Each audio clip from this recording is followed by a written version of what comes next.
Guys നമുക്ക് ഫ്രണ്ട്സിനോടൊപ്പം കൂട്ടായിട്ട് പറവണ ഏരിയയിൽ അല്ലേ? അതെ അതെ. രാത്രി 2 മണി. ഇപ്പോൾ നമ്മളുള്ളത് രാത്രി 2 മണിക്കാണ്.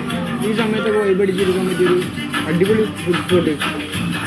ഷോപ്പിൻ്റെ പേര് നമ്മൾ ഇവിടെ കാണിക്കാൻ നോക്കിയപ്പോൾ ഇവിടെ കാണില്ല. നമ്മൾ പറയണം, നമ്മളിതിൽ എന്ത് ചെയ്യും, ആഡ് ചെയ്യുന്നതാണ്. ഇതൊക്കെ എന്ന് വെച്ചാൽ ഇതൊക്കെ ലൈറ്റിങ്ങിൻ്റെ പവർ. നമ്മളെ ക്യാമറ ഉഷാറാണ്, പക്ഷേ ഇവിടുത്തെ ലൈറ്റിങ് എന്താ ഇങ്ങനെ വരുന്നതെന്ന് അറിയില്ല. കണ്ടോ, നല്ല അടിപൊളി ലൈറ്റ് ഉണ്ട്, തട്ടിയ മാറുന്ന ലൈറ്റ് ഉണ്ട്. പക്ഷേ നമ്മൾ ഫസ്റ്റ് വീഡിയോ ഇട്ട ഇതാണ് നമ്മൾ ഈ ഒരു സാധനം നമ്മളിവിടെ കയറ്റിയത്. ഇതിങ്ങനെ അടിക്കുമ്പോൾ എന്ത് ചെയ്യും, ലൈറ്റ് ഇങ്ങനെ മാറും. ഇതാണ് ഇതിൻ്റെ ഏറ്റവും വലിയ ഇതെന്ന് പറഞ്ഞാൽ. എങ്ങനെയുണ്ട് ലോഡർ ഫൈസ്? എങ്ങനെയുണ്ട്? എങ്ങനെയുണ്ട് ആശു? എന്നാൽ മൊത്തം നിന്ന് തീർക്കല്ലേ, ഞാനൊരു ഇതുപോലെ എടുത്തിട്ടില്ല. ഇവരെ നമുക്കത് വേണം.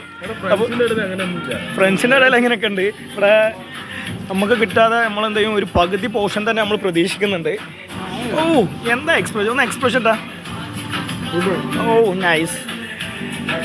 നമ്മളെ നാട്ടിലെ ഒരു സംരംഭമാണ്. അപ്പോൾ എല്ലാവരും എന്താ ചെയ്യുക, വിജയിപ്പിച്ച് കൊടുക്കുക. അടിപൊളിയാണ്, ആംബിയൻസ് ഒക്കെ ഓക്കെയാണ്. കണ്ട പുല്ലിന് ലൈറ്റൊക്കെ ഉണ്ട്, അങ്ങനത്തെ സെറ്റപ്പ് ഉണ്ട്. ഇനി പറയാം, അടിപൊളി സ്പോട്ടാണല്ലേ.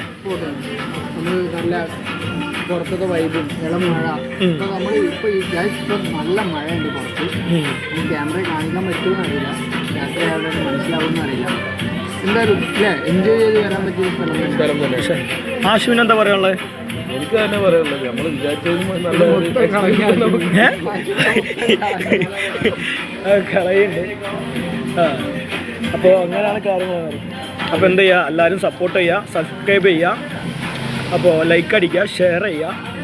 ഇതൊക്കെ ഒരു സംരംഭമായിട്ട് കൂട്ടുക. വീഡിയോ എടുക്കാൻ വേണ്ടി തന്നെ അതെ അതെ. ഒരു വ്ളോഗറ് ഫ്രണ്ട്സ് എന്നുള്ള നിലയ്ക്ക് ഏറ്റവും വലിയ ബെനിഫിറ്റ് എന്താ വെച്ചാൽ, അദ്ദേഹം ഓർഡർ ചെയ്യുന്ന ഫുഡ്സ് മൊത്തം അയാൾ കഴിക്കില്ല, ബാക്കി നമുക്ക് കഴിക്കാൻ പറ്റില്ല. അതാണ് നമുക്കിപ്പോൾ പറ്റി കഴിഞ്ഞിട്ട്. അപ്പോൾ ഇങ്ങനെയൊക്കെയാണ് കാര്യങ്ങൾ. അടുത്ത വീഡിയോ ആയിട്ട് വരാം. അടുത്ത വീഡിയോ. അപ്പോൾ എല്ലാവരും സപ്പോർട്ട് ഉണ്ടായിരുന്നു. ഒരു കിടിക്കാച്ച് തിമിറക്കണ സാധനമാണ് അടുത്ത് വരാൻ പോകുന്നത്. അപ്പോൾ എല്ലാവർക്കും ഐഡിയാസിനെ പറ്റിയൊരു ഷോർട്ട് വീഡിയോ ചെയ്യണമെന്നുണ്ട്. അപ്പം നിങ്ങളുടെ സപ്പോർട്ടിനനുസരിച്ചിട്ടാവും നമ്മൾ അടുത്ത വീഡിയോസ് വരിക. നിങ്ങളാണ് നമ്മളെ വിജയം. നിങ്ങളിലൂടെയാണ് നമ്മൾ വളരാൻ പോകുന്നത്. അപ്പോൾ anyway thank you Ashu. Thank you. എൻ്റെ വകയും താങ്ക് യു. എന്നെ കാണിക്കാൻ പറ്റാത്തതിന് ഇത് ക്യാമറ വരുമ്പോൾ അതുകൊണ്ടാണ്. പക്ഷേ നമ്മൾ കാണിക്കും, നമ്മൾ ഇനിയുള്ള വീഡിയോസിൽ എന്നെ റിവീൽ ചെയ്യുന്നതാണ്. അതുവരെ എല്ലാവർക്കും അതെ. അപ്പോൾ ഏകദേശം ഒന്ന് ഗസ് ചെയ്യാം ചെക്കൻ്റെ ഏജ് കാര്യങ്ങളൊക്കെ. അത് വേണ്ട, അതെന്തിന്.